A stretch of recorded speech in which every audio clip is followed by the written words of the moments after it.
지난주에 우리가 살펴본 내용은 다윗이 바란 광야에 피신해 있을 때에 그 지혜로운 여인 아비가일을 만나서 아내로 맞이하게 되는 그 일의 배경이 되는 사건, 그 스토리를 우리가 함께 살펴보았습니다. 그 마온에 살던 나발이라는 부자가 양털 깎는 날, 그 잔칫날 그 지역을 이렇게 보호해 주었던 다윗이 음식 좀 나눠 먹자 그랬는데, 그 다윗에게 그 제안을 거절했을 뿐만 아니라 사울에게 쫓기고 있는 다윗의 처지를 빗대어서 아주 도망간 노예처럼 그렇게 모욕을 줬습니다. 그 일로 인해서 다윗이 분노가 격동하게 되고, 그랬을 때에 나발의 아내 아비가일이 이 음식을 준비해서 나와서 다윗을 막으면서 한 그 일, 그래서 설득해서 다윗을 주저앉힌 그 일, 그게 아주 지혜로운 일이었습니다. 그것은 다윗을 하여금 직접 원수 갚는 일을 하지 말라. 원수 갚는 것은 하나님께 맡기고, 그리고 장차 하나님께서 은혜를 베풀어 주셔서 지도자로 삼아주면, 그러니까 왕이 될 제목이라는 얘기죠. 지도자로 되었을 때 그때 직접 손에 피를 묻혔다는 그런 그 이력을 갖지 않고 그렇게 가는 게 좋지 않겠냐, 그런 식으로 이제 설득을 해서 다윗이 화를 참고 돌아갔죠. 그리고 나발은 다윗이 왔다는 소리만 듣고 그냥 놀라서 죽었고요. 나발이 죽었다는 소리를 듣고 나발의 아내 아비가일, 그 지혜로운 여인을 다윗이 아내로 맞이합니다. 다윗의 첫 번째 부인은 사울의 딸 미갈이죠. 근데 미갈을 데리고 가지 못했으니까 이 광야에서 살 때 이때부터 실제로 첫 번째 아내는 아비가일이에요. 아비가일이고, 그다음 두 번째 아내가 이스라엘 출신 아히노암, 이렇게 돼 있죠. 그렇게 그 아내를 맞이하는 그걸 통해서 다윗에게 이 아비가일이 일깨워준 거는, 당신이 누군지 알아라. 당신의 감정과 기분대로 행동하지 말고 하나님 앞에 당신이 어떤 존재인지를 알아라. 그걸 깨우쳐 줬습니다. 그걸 통해서 우리 또한 신앙생활을 하면서, 일상생활을 하면서 항상 우리가 내키는 대로 살아갈 것이 아니고, 우리는 하나님 앞에 어떤 존재인가, 하나님 우리를 선택하시고 부르신 그 목적이 무엇인가, 그거를 늘 염두에 두면서 그렇게 살아가자 하는 것을 우리가 살펴보았습니다. 오늘은 그 이어서 시글락이라는 성읍에 이렇게 피신가 있는 그 다윗을 통해서 우리가 또 우리 신앙을 한번 돌아보려고 합니다. 사무엘상 23장에서 보면 다윗이 10이라는 광야, 그 바란 광야 그 붙어 가지고 마온 광야도 있고 10광야도 있습니다. 그다음에 이 네겝 사막, 이스라엘 유다 땅 남쪽에 네겝이라는 사막하고 연결되는 그 광야 지대가 여러 가지 이렇게 지역 작은 이름들이 있습니다. 그 10광야에 있는 하길라산 숲속에 숨어 있는데, 이 10사람들이 기브아에 있는 사울에게 찾아가서, 그때 당시 이스라엘의 수도가 기브아입니다. 기브아에 찾아가서 왕에게 다윗이 그 10광야에 있는 하길라에 숨어 있습니다, 일러 바쳤어요. 그래가지고 이 사울이 추적 때 3,000 정예병을 이렇게 파견을 해가지고 다윗이 거의 잡힐 뻔했어요.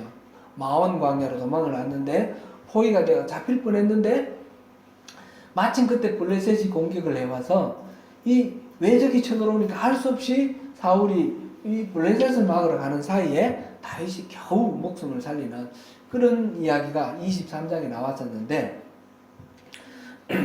그 이후에 이제 다윗이 엔게디 그것도 사막 광야이고, 사해 바로 서쪽에 있는 그쪽인데, 엔게디에 있을 때, 동굴 속에 있을 때 사울이 이제 추적하러 왔다가 다윗을 잡으러 왔다가 동굴 속에 이제 이렇게 볼일 보러 들어오고, 다윗이 죽일 수 있는 찬스가 됨에도 불구하고 어깨만 자르고 이렇게 살려주는 그런 이야기가 나왔어요.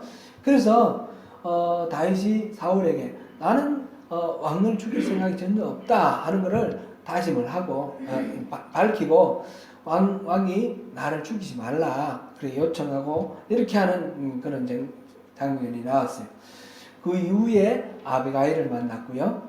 그랬는데 그 25장 아비가일을 만나고 26장에 보니까 다시 10사람이 기브아에 있는 사울에게 찾아가서 다윗이 10광야에 숨어 있습니다 라고 일러주는 거예요. 똑같은 얘기가 지금 또 나와요. 그래서 사울이 다시 또 다윗을 잡으러 옵니다.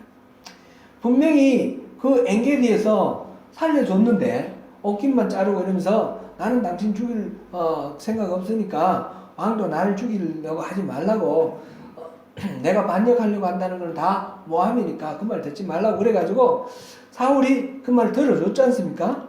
받아들여주는 것 같았는데 다시 다윗이 여기 숨어 있다니까 또 쳐들어오는 거예요. 또 잡으러 오는 겁니다. 3,000명의 정예병을 이끌고 추격해 왔습니다. 이때 다윗이 몰래 사울이 와서 이제 진을 치고 있는 자리로 갔습니다. 그때 사울과 그 모든 군사들이 다 잠들어 있는 사이에 다윗이 들어가서 창과 물병을 가지고 나옵니다. 그때 다윗하고 함께 들어간 용감한 장군이 아비새인데 그 아비새가 요압 장군의 동생 다윗에게는 그 생질이 됩니다. 다윗의 누님 스루야가 다윗의 누님인데 그 누님의 아들 요압도 나오고 아비새도 나오고 이렇게 나오는데 이 아비새와 함께 들어가서 아비새는 하나님 주신 기회입니다. 이때 죽여버립시다. 창을 한 방만 찌르면 완전히 죽일 수 있습니다. 그랬는데 죽이지 않고 물병과 창만 들고 나옵니다. 그리고 이제 안전한 거리로 물러나와서 다시 왕을 깨우고 그 장군 아브넬을 깨우고 그러면서 내가 왕을 죽일 생각이 없다는 거 다시 한번 확인하세요.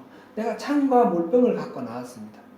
모두들 자고 있는데 내가 죽일 수도 있지만 안 죽이고 왔습니다. 나에게는 그런 마음이 없습니다.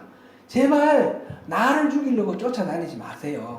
그러면서 하는 얘기가 이스라엘 왕이 벼룩 잡으러 쫓아다니는 거나 마찬가지입니다. 나는 벼룩 같은 존재입니다.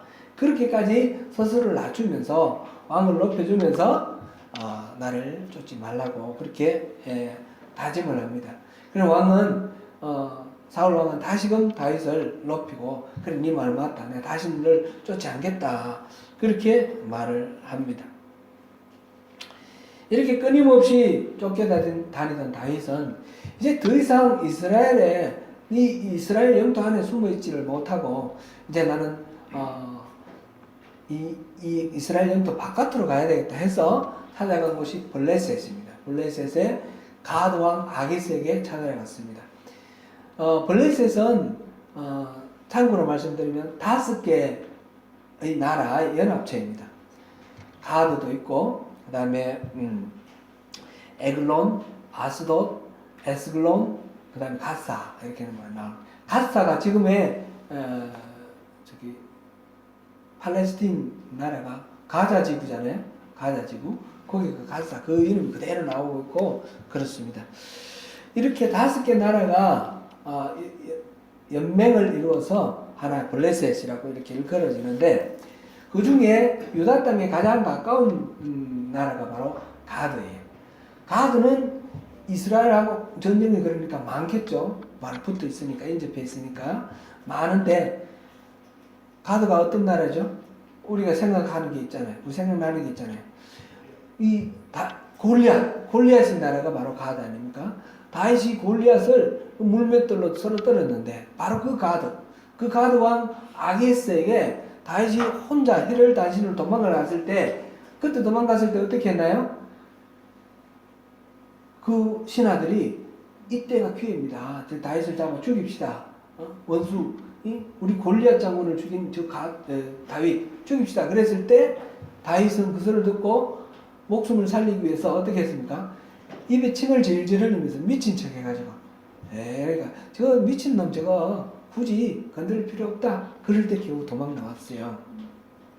그랬는데 지금 횟수로 얼마나 됐는지 모르겠지만 한 10여 년 흘렀을 것 같습니다. 광야에서 헤매면서 그때는 혼자였지만 그 다음에 아둘람에서 400명이 모였다 그랬고 그 다음 계속해서 사람들이 더 모여서 지금 한 600명 그렇게 이제 많은 사람들 군사로 600명입니다. 애기들하고 여자들 빼고 남자들은 600명 이렇게 거느리고 이렇게 다시 블레셋 가드 왕으로 갑니다.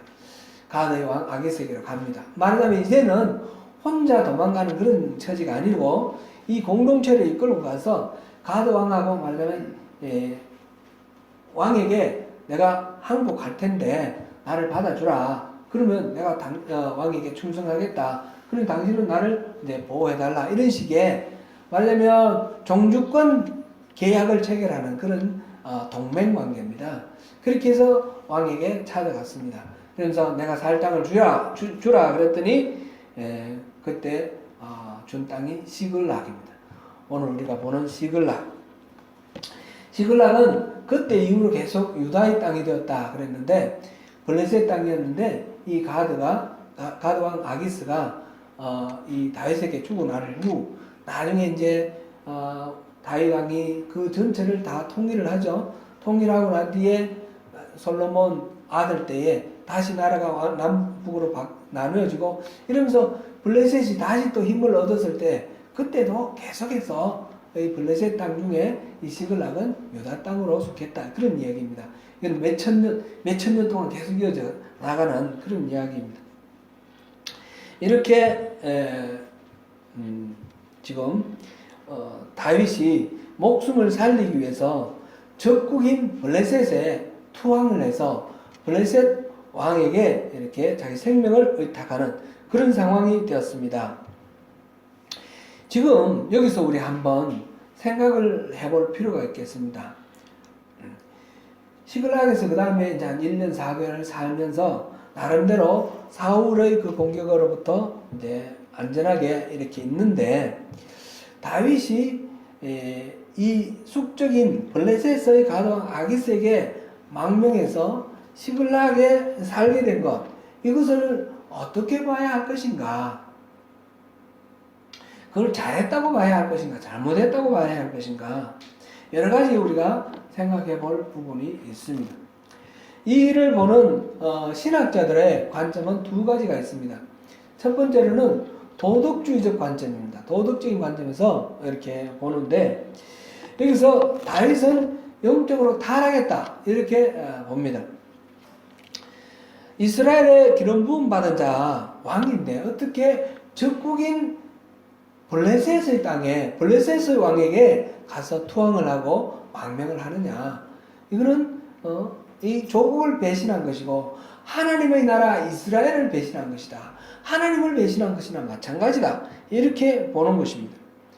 실제로 이게 28장으로 가보면 이제 사무엘이 죽고 난 뒤에 사무엘은 실질적으로 왕은 사울이었지만 사무엘은 정신적으로 지도자로서 이렇게 영향력을 미치고 있었고 사울도 사무엘에게 이렇게 자문을 구하고 이랬는데 사무엘이 죽었습니다. 사무엘이 죽고 난 뒤에 블레셋이 이제 이스라엘을 공격해 옵니다. 이스라엘 공격하기 위해서 이제 군대를 전부 집결을 시킵니다. 아벡이라는 곳에 군대를 이 5개 나라 연맹 군대가 아벡이라는 곳에 모입니다. 그리고 이 이스라엘 군대는 이스루엘이라는 곳에 이제 집결을 했습니다. 우리 그 지리 이스라엘 지리 우리 잠깐 본 적이 있었는데 이스라엘의 북쪽 편에 이제 갈릴리 호수 아래쪽에 보면 평원이 있어요. 평원 넓은 평원인데 이스루엘 평원. 그 옆에 머깃도가 있고요. 그 이스라엘 평원에서 지금 전쟁을 할 그런 채비입니다. 지금 아벡이라는 곳에서 5개 연맹체가 모였을 때 이때 다윗도 아기스 왕의 군대로 징발이 돼가지고 그 600명과 함께 전쟁에 나가는 것입니다. 이 전쟁에 나가면 어떻게 되나요? 이제 이스라엘과 전쟁을 치게 됩니다. 블레셋의 편에서 이스라엘과 싸워야 되는 그런 상황이 되었습니다. 다행히 이 블레셋의 나머지 왕들, 나머지 4개국 왕들이 아기스를 말립니다. 다윗이 전쟁에 나가서 우리를 배신하면 저는 또 적이 될 텐데 저는 전쟁에 데리고 갈 수가 없다. 그렇게 해서 할 수 없어서 아기스도 이 다윗을 돌려보내죠. 그래서 다윗이 군대를 이끌고 돌아왔습니다. 그때 까딱했으면 조국과 싸우는 하나님의 나라, 하나님이 세우신, 하나님이 기름 부은 이스라엘의 왕인 다윗이 하나님의 나라 이스라엘과 싸우게 되는 그런 아주 곤란한 그런 상황이 될 뻔했습니다. 그런 것을 통해서 볼 때에 이 다윗은 가까스로 위기는 넘겼지만 구차하게 목숨을 살리기 위해서 본심을 숨기고 적국에 망명한 이 일 자체가 분명히 조국을 배반하였고 하나님 뜻을 배반한 아주 비도덕적이고 그런 안 좋은 그런 행동이다. 이렇게 볼 수가 있습니다. 성경적으로 또 좀 더 직접적으로 살펴봐도 우리가 앞에서 22장에서 다윗이 모압 땅으로 이렇게 자기 부모님을 피신시키기 위해서 모압 땅으로 갔을 때 거기서 아주 눌러 앉았습니다. 그랬더니 갓이라는 선지자가 와서 하나님이 말씀하시는데 여기 있지 말고 요단 땅으로 들어가라 그랬어요. 근데 하나님의 마음은 다윗이 다른 나라로 피신하는 것을 원하지 않는 것입니다. 이스라엘 영토 안에 있기를 원하시는 것입니다. 그런 하나님 뜻을 어겼습니다. 그러니까 이 도덕주의적 관점에서 봤을 때는 다윗은 분명히 잘못된 그런 옳지 않은 선택을 했다. 이렇게 볼 수 있습니다. 또 다르게 세속적인 관점에서 이 다윗을 평가하기도 합니다.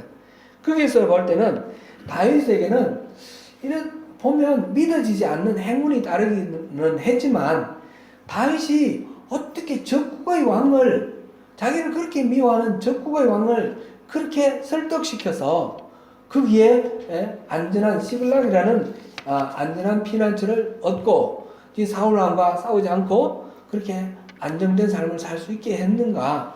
참 다윗은 참 탁월하다. 정치력이 대단하고 수완이 대단하다. 그렇게 보기도 합니다.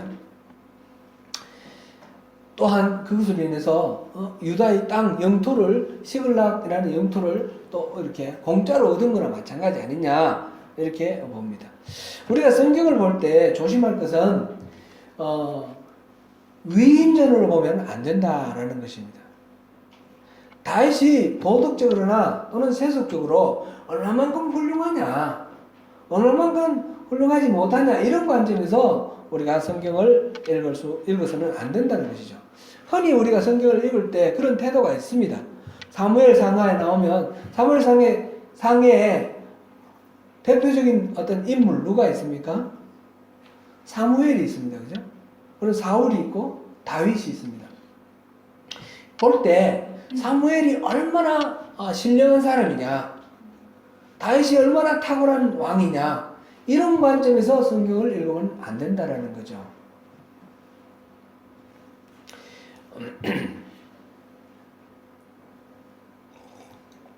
성경은 그것뿐만 아니라 전부 다 전체적으로 다 그런데 아브라함 얘기부터 그렇고요. 아브라함이 얼마나 훌륭하냐 그 얘기를 하려고 하는 것이 성경 이야기가 아니라는 겁니다. 성경 이야기는 그 등장인물을 내세워놓고 그 등장인물을 지키고 이끌어 가시는 하나님이 어떤 일을 하고 계시는가, 하나님의 일을 하심에 대한 이야기가 바로 성경 이야기입니다. 다윗이 얼마나 훌륭했느냐, 위인이냐 이게 중요한 것이 아니라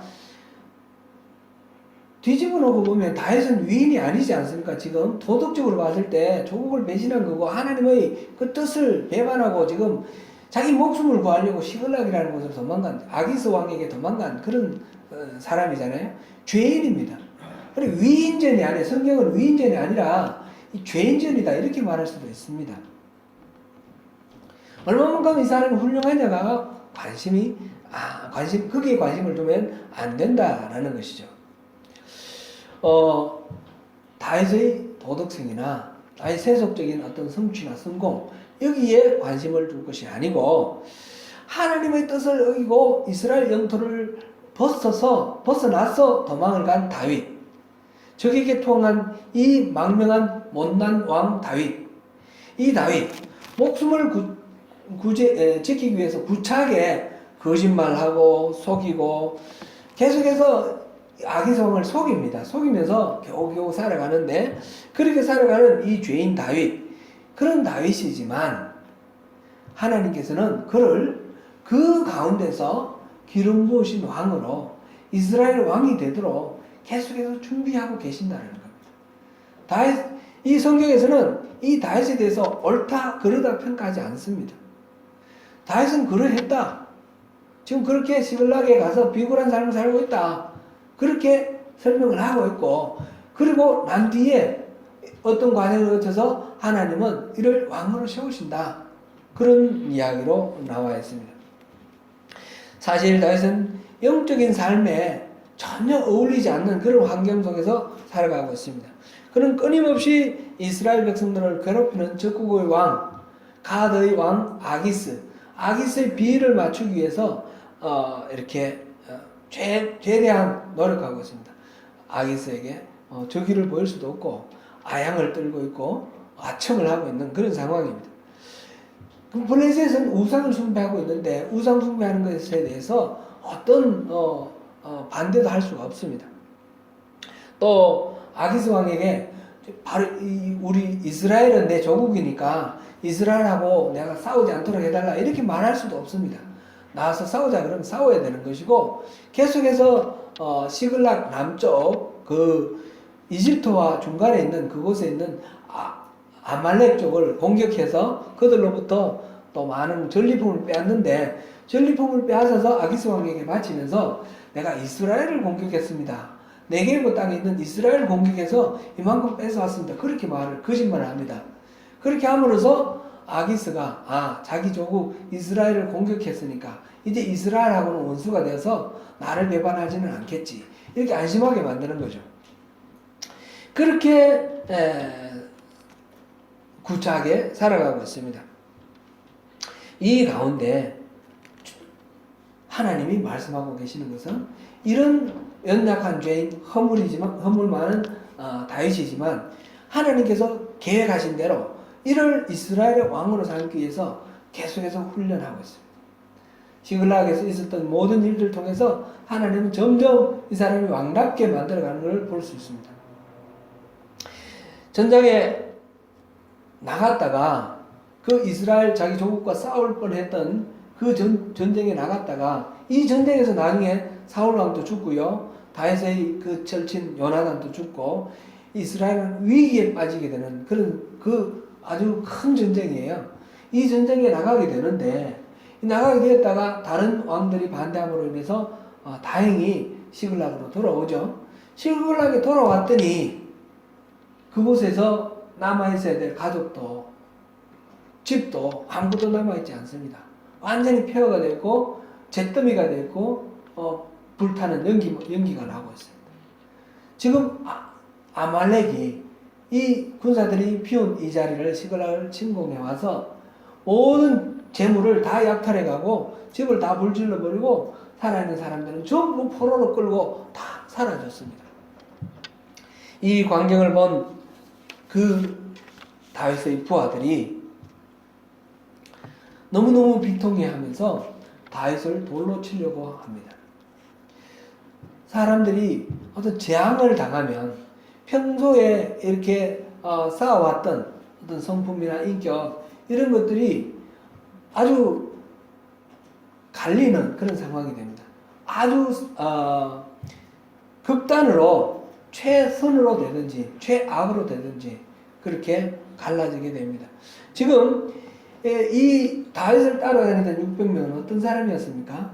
앞에서 우리가 보니까 아둘람굴에 찾아온 사람이 환난을 당한 자, 빚진 자, 억울한 일을 겪은 자, 그렇게 됐습니다. 사회적으로 소외되었고 자기들의 마땅한 권리를 전혀 누릴 수 없어서 너무너무 억울해서 도망간 사람들이에요. 그래서 그 사람들이 지금 다윗 아래에서 어떻게 살았습니까? 아름다운 공동체를 이루고 지금 쫓겨다니는 삶 신세였지만 사람들이 점점 몰려와서 400명이 600명이 되었고 지금 이 사람들은 나름대로 안정을 구하고 살았습니다. 시글락에 와서는 더더욱 안정된 삶을 살았죠. 다윗에게 대해서 고마워하고 당연히 다윗을 충성스럽게 따르는 그런 부하들이 되었습니다. 나중에 유다의 왕이 되고 이스라엘의 왕이 될 때 이 사람들이 세력 기반이 되었다고 그랬습니다. 그런 사람들인데 지금 자기의 가족들이 사라졌고 자기 집이 없어졌습니다. 누군가 와서 다 불태우고 빼앗아간 것을 알게 되었을 때 다윗이 우리를 잘못 인도해서 우리가 망했다 이렇게 생각하면서 다윗을 원망하고 다윗에게 돌로 쳐서 죽이려고 하는 것입니다. 다윗에게 그동안 따라다니면서 다윗은 항상 하나님께 물어보고 올라갈까요? 우리가 여기서 더 기다릴까요? 떠날까요? 항상 다윗은 하나님을 물어보는 거. 그 일라에서 그랬습니다. 그리고 자기를 쫓아서 죽이려고 쫓아오는 사울 왕을 그냥 인간적인 반응으로 보면 당연히 원수 갖고 죽여야 될 것이지만 하나님이 기름 부은 사람을 내가 손댈 수가 없다 해서 살려줍니다. 그 모든 과정 통해서 이 부하들은 다윗은 하나님을 바라보면서 하나님 뜻대로 살려고 한다 하는 것을 보았고 자기들도 그렇게 살려고 늘 그렇게 애를 썼습니다. 말하자면 영성훈련을 해오면서 다윗 공동체가 참으로 하나님이 기뻐하시는 그런 아름다운 공동체로 점점 성숙해져 갔습니다. 그런데 이 재앙을 만났을 때 이들은 한순간에 돌변을 하고 다윗을 죽이려고 돌을 던지려고 합니다. 반면에 다윗은 반대의 반응을 보입니다. 다윗은 최악을 선택하는 것이 아니라 최선을 선택하는 것을 봅니다. 사무엘상 30장 6절을 보겠습니다. 함께 읽어보시겠습니다. 시작. 백성들이 자녀들 때문에 마음이 슬퍼서 다윗을 돌로 치자 하니 다윗이 크게 다급하였으나 그의 하나님 여호와를 힘입고 용기를 얻었다. 다윗은 자기를 따르는 사람들의 그 분노에 대해서 어떤 반응도 보이지 않습니다. 그 다급한 가운데 다른 걸 생각하지 않고 하나님을 바라봅니다. 영어 성경에는 이렇게 번역되어 있습니다. But David found strength in the Lord his God. 그의 하나님, 주님 안에 있는 힘을 발견을 했다. 다윗은 지금 이 위기 상황 속에서 내가 의지할 분은 하나님이라는 걸 다시 한번 확인한 거죠. 그래서 하나님을 의지합니다. 그리고는 제사장 아히멜렉을 부르고 하나님께 물어보죠. 어떻게 할까요? 쫓아갈까요? 하나님이 쫓아가라. 그래 말씀하셔서 그 다음에 다시 그 600명을 설득해서 쫓아갑니다. 추격을 하죠. 추격을 하다가 그 아래쪽 브솔 시내라는 곳에 그 와디라 그러죠. 와디. 그 비가 올 때는 강이고 비가 안 올 때는 그냥 아무것도 아닌 그런 그곳에 브솔 시내를 지나갈 때쯤 돼서 이 600명이 지금 아벡에서 집결해서 부지런히 시글락에서 아벡에 갔다가 아벡에서 지금 또 내려왔어요. 그거를 요즘처럼 차 타고 다니는 게 아니니까 걸어 다녔잖아요. 사흘을 걸어 내려왔어요. 사흘을 걸어 내려왔는데 불철주야 걸어 내려왔는데 지금 또 이렇게 일이 생겨서 다시 걷고 있습니다. 기진맥진을 해서 200명 정도는 도저히 우리를 못 따라가겠습니다. 그래서 그냥 낙오를 했습니다. 그래서 200명은 그냥 남겨두고 400명만 계속해서 추격을 해 나갑니다. 추격을 해서 그 광야를 아는데 저기 어디 있는지, 지금 잡혀간 사람들이 어디에 있는지 눈에 보이지가 않습니다. 그 망망한 그 광야를 막 헤매고 있다가 어떤 이집트 소년 하나가 다쳐서 이렇게 죽어가고 있는 것을 발견합니다. 그래서 그 아이를 물을 먹여주고 긍휼을 베풀었는데 그 아이가 바로 아말렉에게 붙잡혀서 종로로 가는 그런 사람입니다. 그래서 그 이집트 소년에게 이야기를 듣고 아말렉이 어디로 갔구나 그 이야기를 듣고 추격을 해갔죠. 이 아말렉은 그 시글락에서 멀리까지 갔기 때문에 누가 추격해올 것이라고 생각을 못하고 자기들은 방심한 상태에서 술을 먹고 놀고 있는 그런 상태에서 다윗이 기습을 해서 이 아말렉을 섬멸을 하고 빼앗겼던 모든 재물을 되찾고 그 다음에 그 포로로 끌려갔던 모든 식구들을 다 안전하게 찾아옵니다. 이렇게 찾아오는 길에 보솔 그 시내가에서 남아있던 200명을 만나죠. 그랬을 때 전쟁에 나갔던 400명 중에 일부, 영어 성경에 보니까 트러블 메이커라고 그렇게 돼 있는데 일부 이 사람들이 우리는 그까지 가서 아말렉을 섬멸하고 이 전리품을 빼앗아 갖고 그 다음에 포로를 데리고 왔는데 이 사람들이 여기에 놀고 있었지 않냐 그렇게 얘기를 하면서 가족들은 돌려주지만 전리품은 돌려줄 수 없다 이렇게 말을 하죠. 그랬을 때 다윗이 그게 아니라 우리 다 이 사람들 남아있었던 사람이나 전장에 나갔던 사람이나 공평하게 분배해야 된다 그런 이야기를 합니다. 자, 이 부분은 제가 PPT에 올리지는 않았는데 우리 한번 읽어보겠습니다. 성경을 찾아보겠습니다. 사무엘상 30장 23절 24절을 우리가 같이 읽어보겠습니다. 23절 24절 같이 읽습니다. 시작. 다윗이 이르되 나의 형제들아 여호와께서 우리를 보호하시고 우리를 치러 온 그 군대를 우리 손에 넘기셨은즉 그가 우리에게 주신 것을 너희가 이같이 못하리라. 이 일에 누가 너희에게 듣겠느냐. 전장에 내려갔던 자의 분깃이나 소유물 곁에 머물렀던 자의 분깃이 동일할지니 같이 분배할 것임이라 하고. 아멘. 여기서 다윗의 생각에 가장 큰 특징이 뭡니까? 이 전리품을 나누는 데 있어서 똑같이 나눠야 된다라고 말하는 다윗의 이유가 뭡니까? 전리품을 빼앗은 것은 우리의 공로가 아니라는 겁니다. 400명 추격한 400명의 공로가 아니고 누구의 공로입니까? 하나님의 공로입니다. 하나님이 저걸 우리에게 붙여주셨고 하나님이 이 모든 것을 찾게 해주셨는데 마치 이것이 내가 공을 세워서 내가 얻은 것인 것처럼 내가 가져서는 안 된다는 것이죠. 이거는 하나님의 것이니까 하나님의 방식으로 같이 나눠야 된다. 이것이 지금 다윗의 이야기입니다. 그리스도인으로 우리가 진지하게 이 세상을 살려고 할 때에 우리가 사는 환경이 항상 우리가 기대하는 그런 조건은 되지 않습니다. 우리 영적으로 정말 구별된 그리스도인으로 잘 살고 싶지만 우리 환경이 항상 그것을 허락하는 것이 아닌 경우가 대부분이죠. 마치 시글락에 있는 것과 같은 그런 상황입니다. 시글락에서 다윗은 이스라엘의 왕으로 살 수가 없어요. 가드 왕 아기스에게 밉보이지 않기 위해서 저 아말렉을 공격해서 전리품을 뺏어오면 아기스 왕에게 상납을 해야 돼요.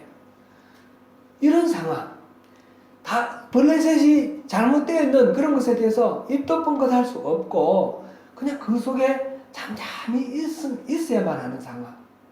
그런 것처럼 우리도 우리 신앙생활 하는데 우리 뜻대로 할 수 있는 것이 아무것도 없는 불가항력적인 그런 상황 속에 놓일 때가 있다는 거죠.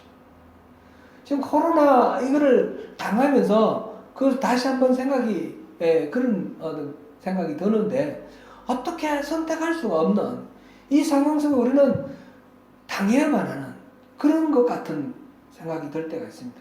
사람들은 그렇게도 말합니다. 하나님이 계시다며, 하나님이 모든 거 다 전지전능하시고 다 하실 수 있다며, 그 하나님은 그렇게 열심히 충성스럽게 믿는데 왜 그리스도인들에게는 그 병이 지나가게 못하시나? 왜 그리스도인들 기도해서 그 병 없이 그냥 살 수가 없냐? 왜 그리스도인들은 모여서 합심해서 기도하고도 뭐 이렇게 괜찮고 그런 일이 왜 없냐? 왜 그리스도인들도 똑같이 전염병에 감염되나? 이 참 고민이죠. 서기 1300년대에 흑사병이 유행할 때 그때 이 교회에서는 합심해서 기도함으로써 이 흑사병을 이기려고 했어요. 그래서 흑사병은 모여서 기도하는 사람들 사이에 급속히 퍼져가지고 그 당시 인구의 절반 또는 3분의 2가 죽었어요. 왜 하나님은 기도하는 사람들의 기도를 들어주지 아니하시고 전염병을 막아주지 아니하시나 참 고민이 됩니다. 그럴 때 우리는 어떻게 해야 됩니까? 그리스도인들은. 그래서 이럴 때는 그 흑사병 당시에는 전염병이라는 정체를 몰랐었고 지금 전염병이라는 정체를 알고 있는 이상에서는 똑같이 행동할 수는 없지 않겠습니까? 우리가 전파자, 슈퍼 전파자 이런 사람 이런 경우 같아서는 안 되겠으니까 하나님이 왜 그렇게 하시는 거에 대해서는 하나님께 가서 나중에 여쭤보면 될 거고 지금 우리는 나름대로 또 지킬 건 지키고 위생 이런 걸 잘함으로써 이렇게 그 전염병과의 싸움은 또 나름대로 과학적인 방법으로 싸워야 된다. 하나님께서 이 전염병의 정체를 알게 해주신 것도 그렇게 싸우라고 이렇게 알게 해주신 것이다. 이렇게 우리가 받아들이는 것이 더 좋을 것입니다. 이것뿐만이 아닙니다. 여러 가지로 우리가 믿음의 생활을 바르게 할 수 없도록 만드는 여러 가지 이야기들이 우리에게 있습니다. 우리 공동체는 한 사람만 존재할 수 없기 때문에 하나님께서 이렇게 모아 놓으셨습니다. 우리 공동체 안에 수많은 이야기들이 있습니다. 아픈 이야기, 고통스러운 이야기, 슬픈 이야기, 때로는 우리에게 또 이 시기심을 불러일으키는 그런 이야기도 있습니다. 그런 이야기들을 이렇게 들으면서 그 속에서 우리가 반응하면서 우리의 성품이 점점 예수님을 닮아가야 되는데 그러지 못하고 중간에 또 이 시글락에서 그 다윗처럼 하나님을 바라보고 반응하지 못하고 감정을 폭발시킨 이 600명의 그 사람들처럼 다윗에게 돌 던지려고 했던 사람들처럼 우리도 또한 그렇게 잘못될 수도 있습니다. 잘못 판단하고 잘못 이렇게 반응할 수도 있습니다. 그런 반응, 나 아닌 다른 사람의 그런 반응을 바라보면서 실망하고 나는 여기에서 더 이상 기대할 것 없다 떠나고 혼자 신앙생활을 하려고 하기도 합니다. 그러나 이 땅에 우리가 살아가는 이 모든 삶은 광야의 삶입니다. 광야에서는 절대로 혼자 살 수가 없습니다. 하나님은 우리에게 혼자 살지 말고 어울려서 살아라고 했습니다.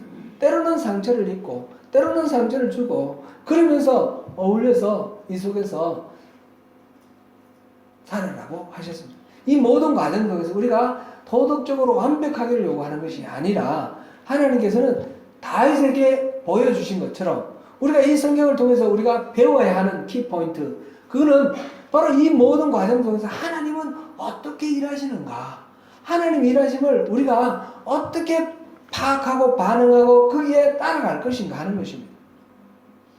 다윗이 그 위기 가운데 사람들이 자기를 돌로 치려고 할 때 그 사람들의 반응 때문에 격분하고 이 사람들이 감히 나에게 배신을 하다니 이런 식의 어떤 반응도 보이지 않고 하나님 안에 있는 힘을 발견했다고 그랬습니다. 그래서 하나님을 의지하고 하나님께 뜻을 물어보았다고 그랬습니다. 우리가 비록 부족하지만 허물 많고 연약하지만 우리가 잘못됐다고 해서 도덕의 관점에서 하나님 우리를 나무라시거나 버리시거나 그렇게 하지는 아니하신다는 것이죠. 또는 우리가 세속적인 관점에서 어떤 성취를 이루지 못하고 아무것도 이루지 못했다 할지라도 하나님 그것 때문에 우리를 평가하고 어떻게 하시지는 아니하신다는 것입니다. 하나님의 계획을 보고 우리가 어떻게 반응하느냐 다윗처럼 그렇게 하나님의 뜻을 보는 것이 우리가 신앙생활이다 이렇게 말할 수가 있습니다. 신앙생활은 절대로 우리가 이 성경에서 이렇게 하라 저렇게 하라는 것 어떤 법칙을 배워가지고 그 율법을 배워가지고 삶 속에서 열심히 그 율법을 지키려고 하는 것이 아니라라고 말씀을 드렸습니다. 그건 율법주의입니다. 그걸 배워서 열심히 하는 것이 아니고 신앙은 하나님, 살아계신 하나님과 우리와의 관계를 찾는 것이고 관계를 이루는 것입니다.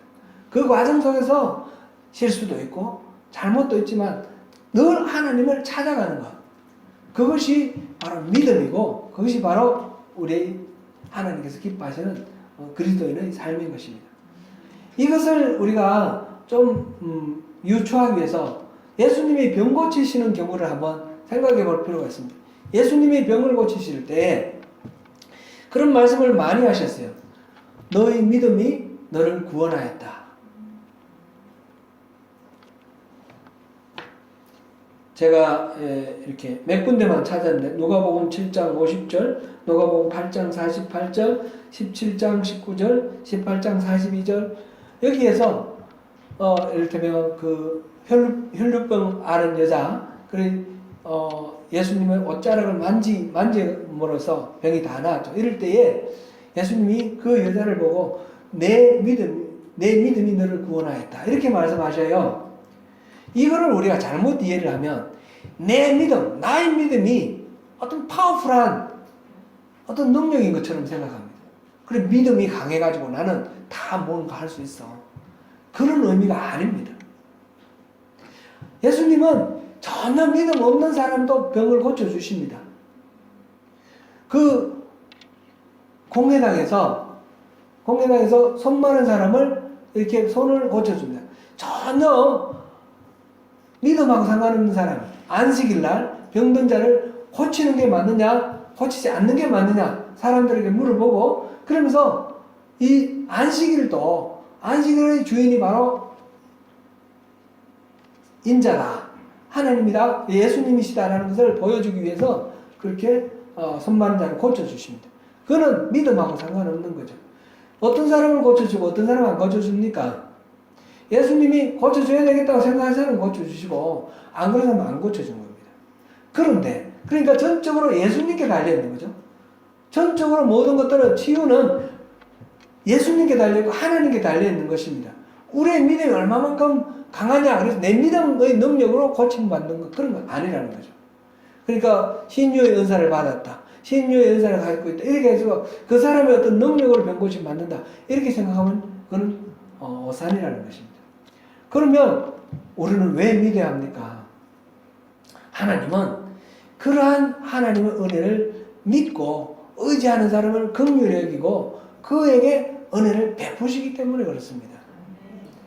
그러니까 우리가 하나님을 찾고 하나님께 가까이 나아가는 것이죠. 사랑하는 성도 여러분, 우리가 시글락을 통해서 우리가 생각할 것은 절대로 우리 신앙생활은 나의 의나 나의 공로가 아니라 하나님의 은혜다. 하나님의 은혜가 우리 신앙의 전부다. 이것을 우리가 기억해야 될 것입니다. 우리의 뜻대로 아무것도 이루어지지 않는 것처럼 이렇게 보일 때, 비록 내가 영적으로 성숙된 삶을 이렇게 온전하게 보이며 살아가지 못하는 것처럼 보일 때, 그럴 때일지라도 그 가운데 하나님을 찾고 주님의 은혜를 구하고 그렇게 나아갈 때 하나님께서 우리를 통해서 하나님의 나라를 이루시고 하나님의 뜻을 이 땅에 이루어지게 하실 것입니다. 그 하나님의 뜻이 이 땅에 이루어지는 그 은혜의 통로가 되시는 저와 여러분 되시기를 축원합니다. 기도합니다.